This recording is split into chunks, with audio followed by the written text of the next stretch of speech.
11వ తేదీ జూన్ నెల 2026వ సంవత్సరం. ఈరోజు దేవుని వాగ్దానము. గలతీయులకు 6వ అధ్యాయము 7వ వచనము. మోసపోకుడి, దేవుడు వెక్కిరింపబడడు. మనుష్యుడు ఏమి విత్తునో ఆ పంటనే కోయును. సహోదరి సహోదరులారా, మన క్రియల ఫలితాలనే మనము అనుభవిస్తూ ఉంటాము. రైతు ఏ విత్తనాన్ని విత్తుతాడో అదే పంటను కోస్తాడు. అలాగే మనము మన ఆలోచనలు, మాటలు, క్రియల ఫలితాలనే అనుభవిస్తాము. పాపపు కార్యాలకు బానిసై పాపాన్ని చేస్తూ, ఇతరుల పట్ల అన్యాయముగా ప్రవర్తిస్తూ, మోసం చేస్తూ జీవిస్తూ ఉన్నప్పుడు ప్రస్తుతం బాగానే ఉన్నట్టుగా అనిపించినా తప్పకుండా వాటి ఫలితాలను మనము అనుభవిస్తాము. నన్ను ఎవరు చూడటం లేదు కదా, నేను ఎంతమందినైనా మోసం చేయొచ్చు, అబద్ధాలు చెప్పి అన్యాయం చేయొచ్చు అని ఎప్పుడూ అనుకోకూడదు. ప్రతిదినము ప్రతి క్షణము ప్రభు మనల్ని చూస్తూనే ఉంటాడు. ప్రభువుని ఎవరు మోసం చేయలేరు.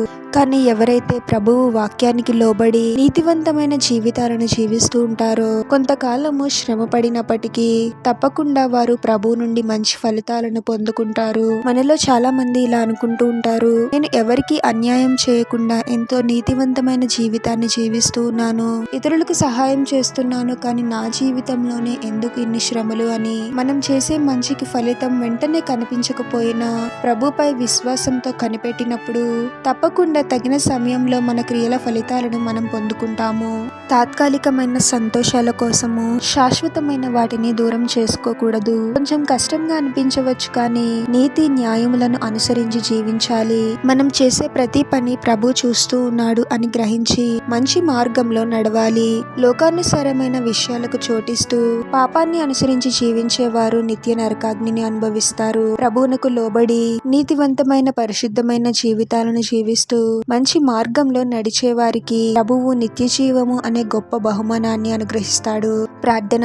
పరిశుద్ధుడు ప్రభువా, మీ పరిశుద్ధమైన నామమునకు తరతరములు యుగయుగములు మహిమ కలుగును గాక. మరొక నూతన దినంలోనికి మమ్మల్ని క్షేమంగా ప్రవేశింపచేసిన దేవా, మీకే స్తోత్రం తండ్రి. ఏవి తాత్కాలికమైనవో ఏవి శాశ్వతమైనవో గ్రహించగలిగే జ్ఞానాన్ని అనుగ్రహించండి ప్రభువా. ఎవరు చూస్తున్నా చూడకపోయినా మేము చేసే ప్రతి పని నీతిగా న్యాయంగా చేయడానికి మాకు సహాయం చేయండి తండ్రి. ఒకరికి అన్యాయం చేయాలి, మోసం చేయాలి అనే ఆలోచన మాలో రాకూడదు ప్రభువా. అపవాదికి ఏమాత్రమో చోటివ్వకూడదు తండ్రి. ప్రతిదినము వాక్యాన్ని ధ్యానిస్తూ మీకు లోబడి జీవించే వారముగా మమ్మల్ని దీవించండి ప్రభువా. ఎటువంటి శ్రమల గుండా పోరాటాల గుండా వెళ్తూ ఉన్నప్పటికీ ప్రతి విషయంలోనూ మీరే మాకు తోడుగా ఉండి మంచి మార్గంలో నడిపించండి తండ్రి. వాక్యానుసారంగా జీవిస్తూ మీకు లెక్క అప్పచెప్పవలసిన వారమై ఉన్నాము అని గ్రహించి నీతి న్యాయములను అనుసరిస్తూ జీవించే వారముగా మమ్మల్ని దీవించమని, ఈ ప్రార్థనలో ఏకీభవిస్తున్న ప్రతి ఒక్కరిని పేరు పేరున దీవించి ఆశీర్వదించి అభిషేకించమని, వారు చేసే ప్రతి పనిలో మీరే వారికి తోడుగా ఉండి వారిని అన్ని కీడుల నుండి అపాయముల నుండి మీరే వారిని రక్షించమని ఈ మా మనవులన్నీ యేసుక్రీస్తు వారి పరిశుద్ధ నామంలో అడిగి వేడుకొనుచున్నాము తండ్రి. ఆమేన్.